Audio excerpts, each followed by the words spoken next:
tidak mungkin tidak ada penyesatan. Penyesatan pasti akan ada. Dan penyesatan itu sejak zaman Tuhan Yesus sampai hari ini penyesatan ada. Oleh karena itu kita perlu mendasarkan hidup kita di dalam kebenaran, supaya ketika ada penyesatan kita bisa tetap teguh berdiri, menghormati Tuhan kita Yesus Kristus lebih daripada apapun yang ada di sekeliling kita, supaya kita tidak terhisap dengan doktrin-doktrin sekeliling kita. Ya, saudara, kita nggak bisa larang apa yang terjadi sekeliling kita. Kita nggak bisa larang orang berbicara. Kita tidak bisa larang orang punya penilaian tentang iman kita. Tetapi kita harus tetap kuat dan teguh dan berdiri di atas kebenaran firman Tuhan. Nah, oleh karena demikian, mari kita belajar firman Tuhan ini. Kita buka Alkitab kita Lukas 17 ayat 10. Ya.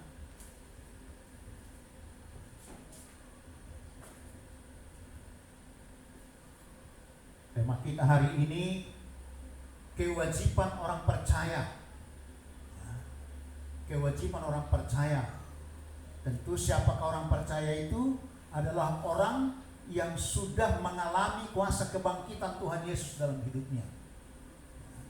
Orang yang belum mengalami kebangkitan Tuhan Yesus, tidak mungkin dia bisa memberikan kewajibannya dengan benar di tengah-tengah hidup ini. Ya, boleh saja orang datang katakanlah beribadah, boleh saja orang mungkin masih bisa katakanlah menyanyikan lagu rohani, tetapi hidupnya tidak dia persembahkan kepada Tuhan, hidupnya tidak dia abdikan kepada Tuhan. Jadi orang yang mengalami kuasa kebangkitan, maka cirinya adalah dia mengabdikan hidupnya kepada Tuhan. Dia menjadi abdinya Tuhan, dia menjadi jomosnya Tuhan. Nah, ini penting saudaraku, supaya apa? Saudara, kalau kita mau bertumbuh, kalau kita mau kuat, kalau kita juga nanti kelak akan mendapat mahkota kehidupan, maka kita harus siap menjadi jomosnya Tuhan. Ya, mari kita lihat ayat ini, Lukas 17 ayat yang ke-10. Ya.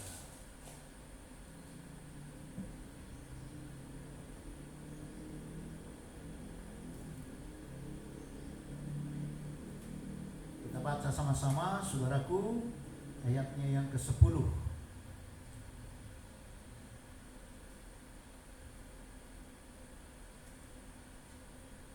Oke, 3, 2, 1 ya.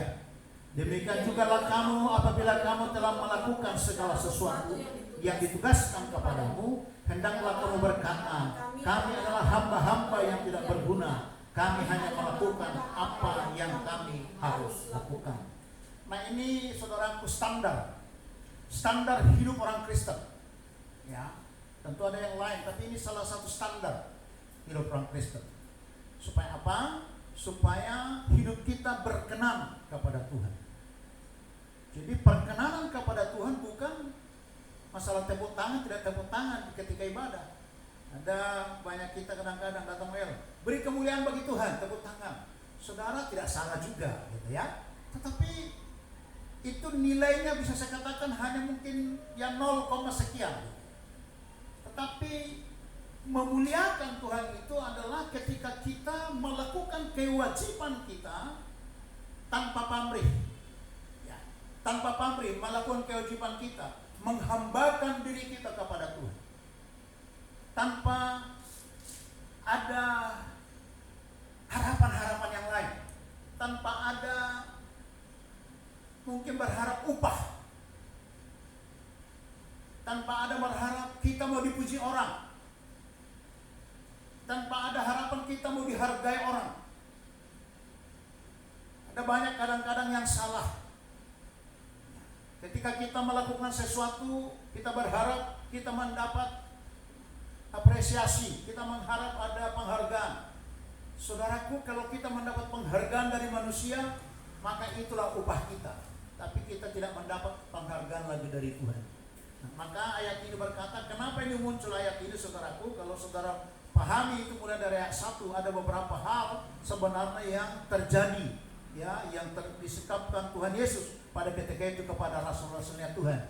Nah, oleh karena itu maka Yesus memberikan deadline, memberikan satu keputusan.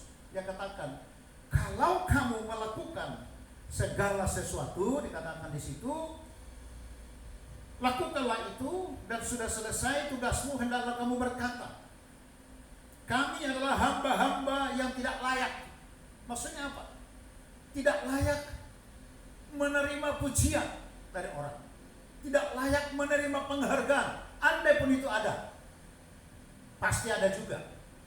Tetapi sebagai orang percaya, kita tidak mengharapkan itu.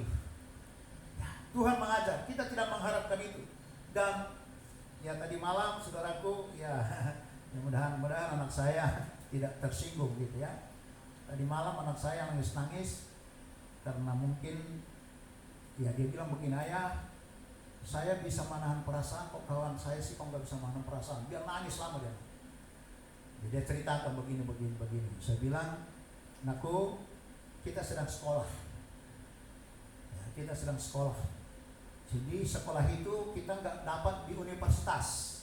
Sekolah yang sekarang yang kita alami itu di kampus-kampus tidak ada. Tetapi itu ada di surga. Dan itu terjadi buat anak-anak Tuhan, itu terjadi buat murid-murid Tuhan.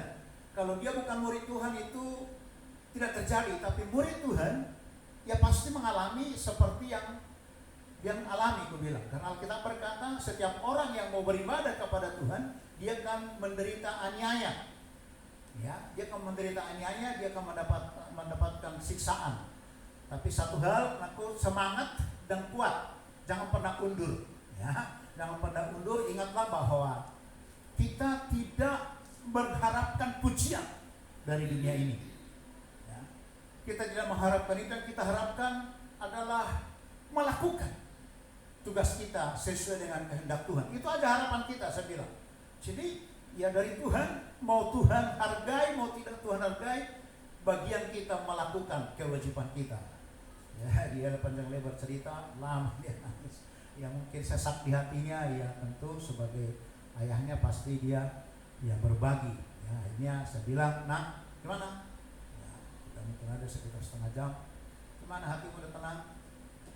Iya ya. Ya, tapi ya jangan tapi, saya bilang ya, jangan tapi.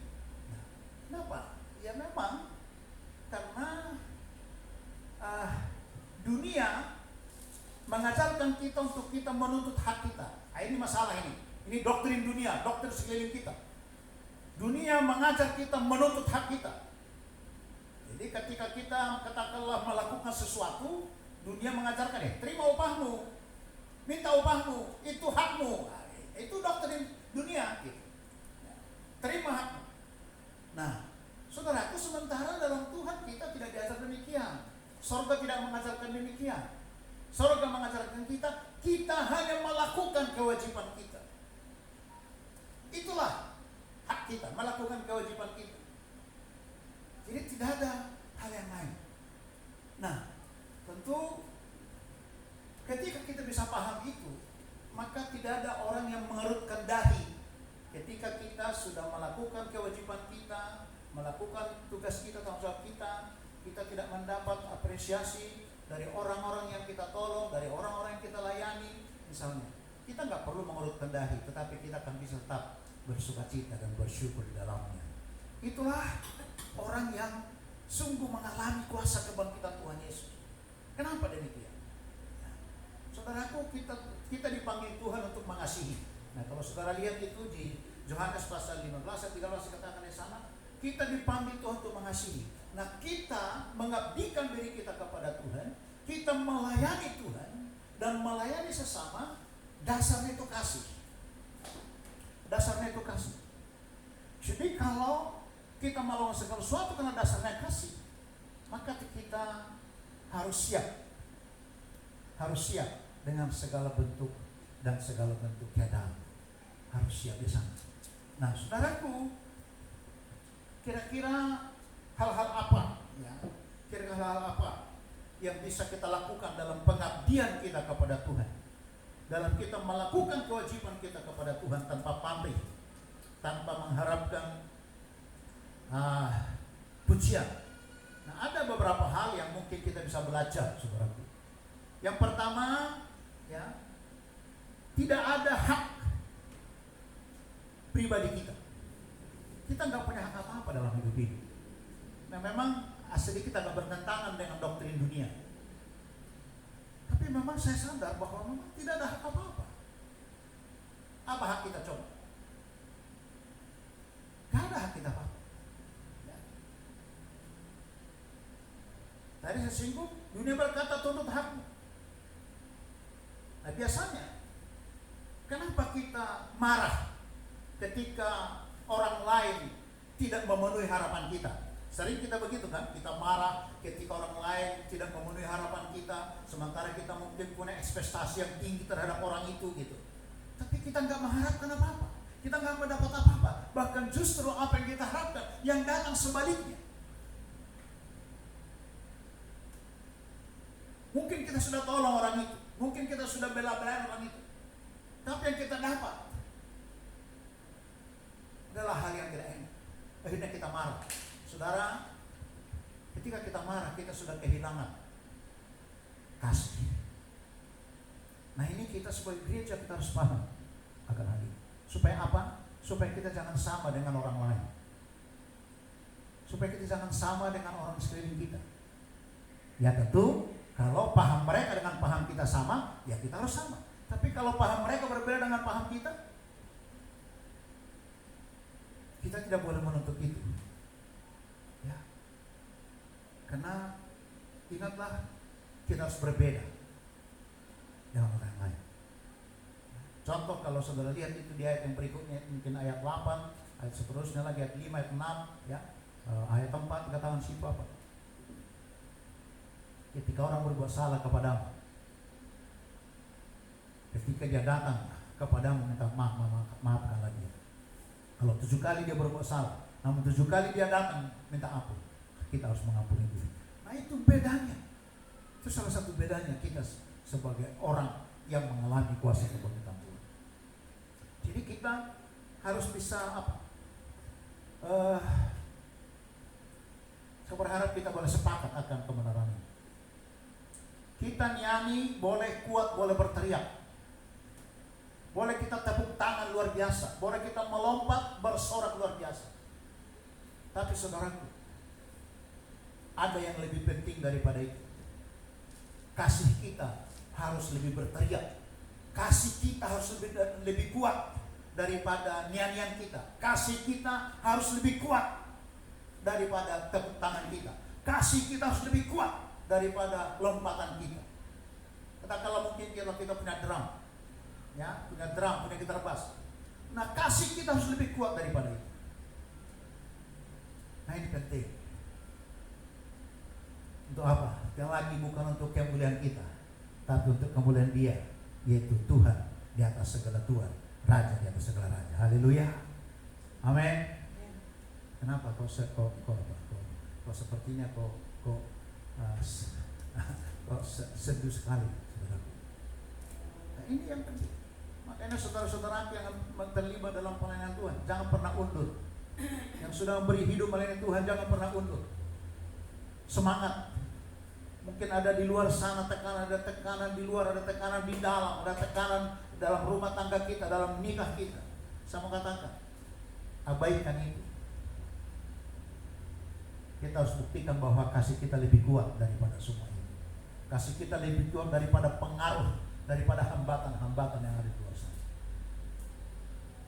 Jika kita tidak ada lagi hak kita yang kita pertahankan. Ya, kadang-kadang tidak sesuai dengan harapan. Kenapa? Karena memang kadang-kadang begini, kita atur Tuhan sesuai dengan pendapat kita. Ya nggak bisa dong. Kita atur Tuhan, yang maunya kan begini, Tuhan maunya nggak bisa. Nggak bisa. Bagian kita hanya melakukan kewajiban kita. Tadi pembacaan firman Tuhan tadi berkata, kami hanya melakukan kewajiban kami. Kami adalah hamba yang tidak layak. Nah, ini menuntun kita untuk kita, Pak, membawa kita kepada nama namanya sikap rendah hati dalam segala. Saudara, di sorga tidak ada orang sombong. Nah, ini juga menjadi dorongan bagi kita. Di sorga itu tidak ada orang sombong. Di sorga itu tidak ada orang yang keras kepala. Di sorga itu adalah orang yang rendah hati. Nah, ini akan mengingatkan kita. Itu makanya apa? Coba saudara lihat untuk punya kita referensi. Coba lihat Kolose pasal 3 ayat 1-4. Coba kita lihat untuk referensi kita, saudaraku, supaya kita sungguh-sungguh menjadi abdinya Tuhan. Ya. Sehingga kita terhindar daripada persungutan ketika kita sudah melakukan segala sesuatu, dan kita bisa melakukannya dengan sukacita, karena memang bagian kita hanya apa? Kita hanya mau taat kepada Tuhan. Kolose 3 ayat 1. Kolose 3 ayat 1.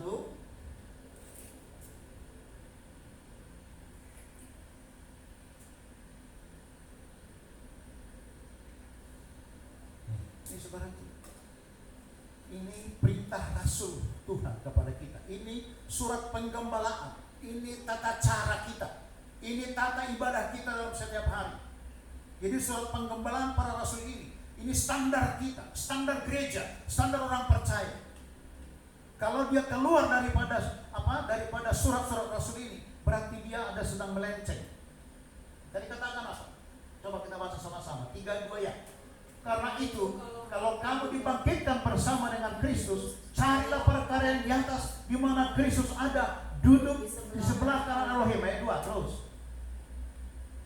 Pikirkanlah perkara yang di atas, bukan apa? Yang di bumi. Artinya apa? Jangan sibuk dengan doktrin sekeliling kita. Bukan berarti kita nggak perlu makan minum. Enggak. Ingat itu. Alkitab berkata, kasihilah Tuhan Elohimmu dengan segenap kekuatanmu, dengan segenap jiwamu. Artinya apa? Jiwa itu akal budi. Jadi akal budi kita, pengetahuan kita, mungkin katakanlah pengetahuan cara pendidikan, itu juga harus memuliakan Tuhan. Jadi harus seimbang rohani kita dengan jasmani kita. Itu nggak boleh miring, saudara, nggak boleh sebelah. Jadi katakan, sebab kamu apa? Tadi ayat 2 tadi katakan apa? Coba ayat 2. Pikirkanlah perkara yang di atas, bukan yang di bumi. Saudara, aku membuat kita kacau hidup ini kan karena kita sibuk memikirkan yang di bumi. Sekali lagi bukan berarti salah. Kita tidak salah buat usaha, kita tidak salah dagang, kita tidak salah bisnis. Tuhan mau itu. Ingat itu. Tuhan tidak benci orang berusaha. Tuhan tidak marah kalau kita buat usaha. Tapi harus seimbang. Tujuan kita bukan itu. Tujuan kita memikirkan perkara yang di atas, bukan yang di bumi. Karena kalau kita mikirkan yang di bumi ini, akan ruwet hidup kita. Kalau kita lebih condong perkara bumi, yang lagi tadi kita sibuk, apa yang membuat kita marah? Ketika kita tidak menerima penghargaan, ketika kita tidak menerima pujian dari orang, ketika kita melakukan sesuatu. Karena kita tidak di bumi, standar kita bumi. Ya bumi ini begitu, ingin dipuji, ingin disanjung, ingin dihormati. Ya kan? Saudaraku, tahukah saudara orang yang ingin dihormati itu orang apa? Orang sombong. Camkan baik-baik saudaraku. Orang yang ingin dihormati, itu orang sombong. Dan ingat, orang sombong tidak punya tempat di surga. Ya, tidak punya tempat. Oke, ayat 3. Coba kita teruskan. Ayat 3. Sebab apa? Sebab kamu telah mati. Orang yang mati tidak perlu pujian. Nah, saudara kita di Medan hari ini, kemarin meninggal. Pendeta kita, pendeta JKI di Medan, pendeta Parga Purba. Ya, meninggal di Medan, masih muda. Dia nggak perlu pujian lagi, nggak perlu penghargaan. Ya kalaupun orang datang, teman-teman pendeta datang, itu bagi orang hidup, tapi dia sudah mati. Nah jadi kalau kita sudah mati, ingat saudaraku, orang yang mengalami kuasa kebangkitan, dia mati bersama Kristus, dia dikubur bersama Kristus. Itu makanya baptisan kita sesuai Alkitab harus dikubur. Karena kita tidak mengajarkan yang lain, kita mengajarkan dikubur. Jadi mati dikubur, mati dulu baru dikubur. Bertobat dulu, ada pengenalan akan Tuhan baru dikubur. Nah bangkit bersama Kristus dan naik nanti ke surga bersama Kristus. Nah, sebab kamu telah mati dan hidupmu tersembunyi bersama dengan Kristus. Jadi tersembunyi bersama dengan Kristus. Nah saudaraku, mari pahami ini. Tersembunyi bersama Kristus artinya apa? Kita belajar Kita jadikan Yesus teladan kita. Haleluya. Yesus teladan kita. Yesus contoh hidup kita. Dialah panutan kita. Makanya dia katakan apa? Mari datang kepadaku dan belajarlah kepadaku. Jadi belajar kepada Tuhan. Dia sempurna dalam segala hal. Percayalah deh. Percaya aja. Yesus itu pengajar yang sempurna. Dia bukan pengajar hanya gaya-gayaan. Jadi Yesus itu pengajar yang sempurna. Jadi belajar. Jadi tersembunyi artinya apa? Kita belajar, kita menteladani Dia, dan Dialah ukuran kita. Dialah timbangan kita. Jangan jadikan yang lain. Tadi dikatakan jangan jadikan bumi di timbangan kita. Kalau saudara menjadikan bumi di timbanganmu, saudara akan terus marah. Percaya sama saya. Kalau dunia ini menjadi timbanganmu, dunia ini menjadi ukuranmu, dunia ini menjadi standarmu, kau akan marah dan kecewa. Tapi kalau standarmu adalah surga, percayalah, engkau akan bisa senyum. Mungkin kita kurang uang, kurang sebagainya, saudara akan bisa senyum. Kenapa? Karena ada teladan kita. Terus katakan apa? Terus saya tempat. Apa? Beliau Kristus yang adalah apa? Hidup kita. Nah ini saudaraku, kalau Kristus hidup kita, jangan kerajaan dunia jadi hidup kita. Jangan pujian dunia jadi hidup kita. Jangan kita ingin dipuji, ingin dihargai. Jangan jadikan itu. Tapi jadikan Kristus menjadi hidup kita.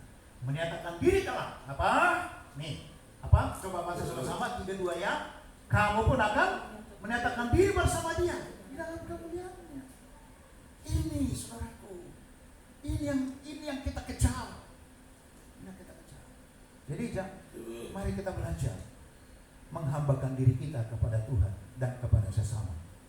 Ya, karena kita berkata, kasihilah Tuhan Elohimmu dengan segenap hatimu, dengan segenap jiwamu, dan kasihilah sesama manusia sama seperti dirimu sendiri. Inilah pelayanan. Mengabdi kepada Tuhan. Nah itu yang pertama. Nah yang kedua, orang yang mengalami kuasa kebangkitan dalam Tuhan tidak ada batasan pribadi, tidak ada terbatas hanya kita. Artinya apa? Tidak ada pusatnya kayak aku. Bukan, tidak ada batas itu. Ya, karena apa? Kita hanya melakukan tugas kita yang Tuhan perintahkan kepada kita. Jadi apa yang Tuhan perintahkan kepada kita, itu tugas kita. Sehingga tidak ada batasan untuk diri kita. Semua yang kita lakukan sesuai dengan perintah Tuhan. Apa perintah Tuhan yang kita lakukan? Nah ini berbicara ketaatan. Memang kita sulit kalau kita bicara ketaatan. Ini yang pergumulan orang percaya sampai hari ini. Mentaati Tuhan itu sepertinya sesuatu gimana ya? Karena memang ada tersandra. Banyak orang kira tersandra begini. Semua kan karena kasih karunia. Jadi itu kata-kata itu tersandra kita sehingga kita karena kasih karunia nggak taat pun nggak apa-apa. Akhirnya apa? Kita berbuat dosa pun nggak apa-apa karena kasih karunia. Nah, ini saya bilang pengajaran yang salah. Kasih karunia itu memampukan kita untuk kita taat kepada Tuhan. Itu maksudnya. Jadi jangan dipelesetkan itu. Jadi kasih karunia yang Tuhan berikan kepada kita untuk kita punya daya, untuk kita punya kekuatan. Itu makanya kenapa disurahkan Roh Kudus kepada orang percaya. Kenapa orang percaya mengalami pentingnya mengalami kepada Roh Kudus? Karena Roh Kudus itulah dinamos. Roh Kudus itu dinamik yang meledakkan kekuatan dalam diri kita. Makanya kalau kita mengalami kepada Roh Kudus bukanlah sekedar ya kata-kata laba-laba, tetapi kita harus tahu ada kuasa di dalamnya. Kalau kita berkata kamu menerima kuasa kalau Roh Kudus turun ke atas kamu. Jadi kasih karunia Tuhan berikan kepada kita membuat kita mampu untuk mentaati firman Tuhan. Bagian kita hanya melakukan firman Tuhan aja. Itulah orang percaya. Itulah orang yang hidupnya tersembunyi dengan Kristus. Itu buat kita berbeda.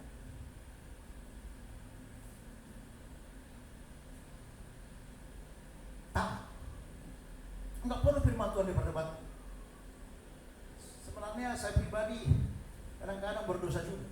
Kadang-kadang kalau ada orang bilang begini gitu ya. Ya, setiap gereja punya doktrin masing-masing, silakan aja. Ya katakanlah doktrin kita sampai hari ini, kalau baptisan itu ya baptis selam, doktrin kita. Doktrin kita sampai hari ini, orang percaya tidak boleh makan darah binatang. Itu doktrin kita Alkitab. Dan itu Alkitab yang bilang, bukan organisasi yang bilang. Tapi ada orang banyak ribut, ini gak apa-apa. Kemarin saya cerita dengan keponakan saya karena ada acara punya rencana di kampung pada nanti Juni. Jadi keponakan saya semua ini kan mereka kan sudah katakanlah sudah anak-anak Tuhan lah begitu ya. Sudah pada lahir baru semua. Mereka semua. Jadi tidak ada lagi yang tidak lahir baru. Mereka berapa? 6 yang main. 6, 7. Mereka adik-beradik. Ya. Jadi saya tanya, jadi nanti di kampung gimana? Gimana nanti acaranya? Gimana nanti lauk-lauknya gimana? Kalian tegakkan iman enggak? Ya, terus anak keponakan saya paling besar berkata begini, ya tetap juga nanti Pak. Ya sebagian mungkin nanti pakai darah, sebagian pakai darah. Loh kok begitu? Kenapa begitu? Yang punya hajatan kalian. Kenapa kalian jadi mendua? Saya bilang, ya begitulah kata orang kampung Polda. Ya udahlah kalau begitu, saya kan nggak bisa terlalu keras ngomong karena itu tadi iman kita masih ya sebatas itu. Saya bilang kenapa rupanya apa nggak bisa ngomong gitu sama dia mau di kampung. Ya katanya udah nanti orang pada marah. Ya saya bilang memang terus kalau orang emangnya orang yang memberkati kalian, emangnya kalian pernah mengharapkan sesuatu nasi dari mereka? Tuhan kok yang kasih kalian makan, bukan emangnya yang kalian makan. Makanya saya ngerti ya mungkin imannya sama. Nah saudara, itu doktrin kita. Jadi doktrin gereja ABC kita nggak perlu perdebatkan. Sekarang doktrin kita yang perlu kita pertajam. Itu makanya firman Tuhan yang kita dengar hari ini untuk mempertajam doktrin kita, untuk mempertajam kebenaran dalam diri kita. Jadi taat itu mutlak. Itulah orang hamba, seorang abdinya Tuhan. Taat itu mutlak. Nggak usah diperdebatkan. Nggak usah diperdebatkan. Ingatlah, tidak semua orang yang berseru-seru Tuhan yang masuk dalam kerajaan surga. Mari pahami itu. Tidak semua orang. Tidak semua orang yang datang kebaktian hari Minggu masuk surga. Enggak. Tidak semua pendeta masuk surga. Enggak. Tidak semua pendeta. Jangan besok lebih banyak pendeta di neraka daripada jemaat. Ya kita berdoa jangan. Ada suatu ketika orang bersaksi begini sambil ketawa. Katanya ibu ini dibawa ke surga, dibawa Roh Kudus katanya, saya juga kan katanya saja. Terus ketika dia dibawa ke surga, terus dibawa malaikat lagi, dibawa Tuhan lagi dia ke neraka. Terus di neraka dia melihat ada banyak bibir, ada banyak lidah. Terus ketika dia lihat hanya bibir aja yang ada lidah yang banyak, kumpul gitu. Terus ditanya sama malaikat ini, loh, Kak, kok ini kok ada banyak bibir, ada lidah? Itu lidah siapa dan bibir siapa? Di mana tubuh yang lain? Terus malaikat ini berkata sama ibu ini, ya, itu bibir dan lidah para pendeta. Loh, kenapa begitu? Dia bilang begini, kenapa begitu? Iya, karena pendeta hanya pintar ngomong dari mimbar, tapi dia tidak melakukan. Ya itu yang kepunya lah gitu kan. Ya, cuma satu sisi itu peringatan saudaraku. Makanya kita harus belajar, harus sesuai perkataan dengan perbuatan. Yang setuju katakan amin. Banyak orang pintar ngomong tapi tidak pintar melakukan. Ya juga jangan-jangan pula nanti begitu. Saya gini, jangan sampai bibirku sama lidahku nanti di neraka. Tubuh yang lain juga di neraka juga yang lain. Jangan sampai. Tapi harus utuhlah kita semua masuk surga. Haleluya. Nah ini penting saudaraku. Oleh karena itu mari kita taat. Memang ketaatan itu harganya mahal. Saya ngerti ketaatan itu harganya mahal. Kenapa mahal? Karena masalah harga diri. Harga diri membuat kita susah kita taat. Contoh, mengampuni musuh. Kenapa kita susah mengampuni musuh? Harga diri kan? Susah kita memaafkan orang yang salah sama kita. Kenapa? Susah. Harga diri. Orang yang terlalu tinggi harga dirinya berarti tinggi kesombongannya, tinggi keangkuhannya. Sekali lagi saya ulang, orang yang terlalu tinggi harga dirinya tidak masuk surga. Percayalah sama saya. Hanya orang yang mengosongkan dirinya. Kata Filipi pasal 2, Yesus dia mengosongkan dirinya, tidak menganggap kesetaraan keilahiannya. Dia meninggalkan tahta di surga. Dia datang ke bumi menjadi seorang hamba dan merendahkan dirinya, taat sampai mati di kayu salib. Filipi 2:9 katakan, itulah makanya Elohim meninggikan dia. Kenapa? Dia ditinggikan melalui ketaatannya sama Tuhan. Nah, kita yang hadir hari ini, bahkan orang-orang saudara-saudara kita mendengarkan firman Tuhan ini secara live atau mungkin dia putar kembali, harus belajar mengosongkan diri. Jangan terlalu tinggi harga diri kita. Kita harus belajar harga diri kita seharga dengan Tuhan Yesus. Saya bilang itu sudah lebih mahal dari apapun di muka bumi ini. Karena hidup kita tersembunyi dan benar. Nah, itu yang kedua. Nah, yang ketiga apa? Tadi memang sudah disinggung pada nomor 1. Tidak ada harapan pujian. Ya. Tidak ada harapan pujian.